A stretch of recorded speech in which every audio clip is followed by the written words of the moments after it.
I love this comment. This one really stood out for me. This is from a guy called Alan Hock, 75. And he says, he stopped drinking alcohol 5 years ago, never looked back. Saved a fortune, woke up every day, or wakes up every day refreshed. And he says that he actually feels smug when he's with other people who drink. Now, all the things that you said, never looking back, saving a fortune, waking up every day, feeling refreshed, all of that is really good stuff, and that's all some of the benefits of stopping drinking alcohol. But what really stood out for me with this comment was him saying that he felt smug, having the smug feeling, right? And I liked it, and it stood out for me because I've had that same thing, right? It's something that I've had, it's something that I really encourage people to do, right?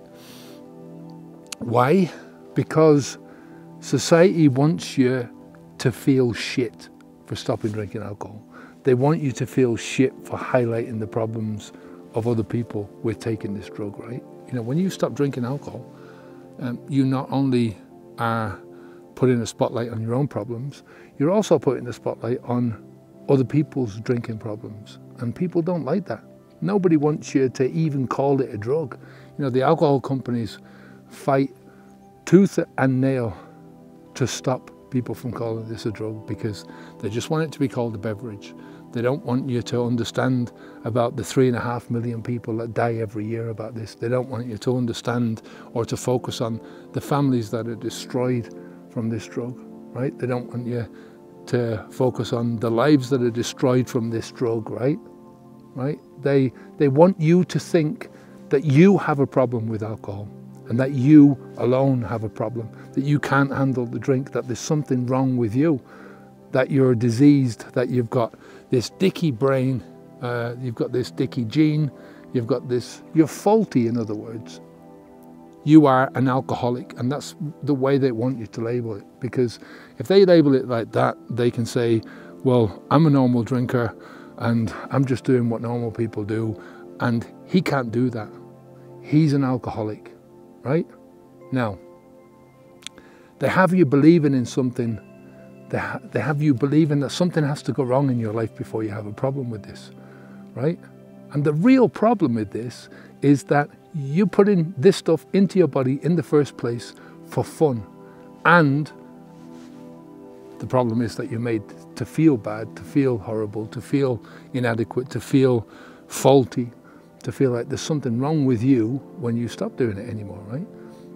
What other drug would you apply that to? If you stop smoking, if you stop taking heroin or cocaine or any of those drugs, they would be lamping you on the shoulder, congratulating you on getting your act together. So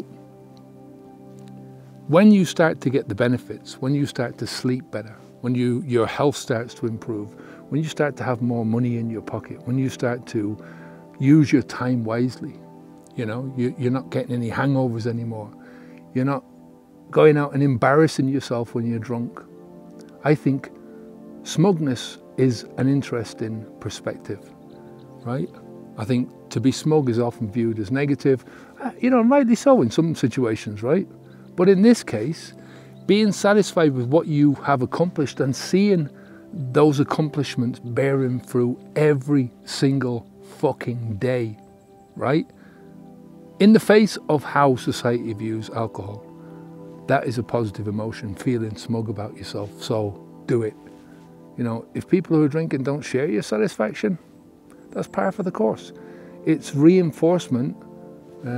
It's a reinforcement, a way of validating oneself, especially considering how much we're surrounded by so many societal pressures to keep drinking or to moderate or to cut down. That's all you have to do is cut down and you'll be all right, Look, nobody can make somebody else stop drinking alcohol if they don't want to.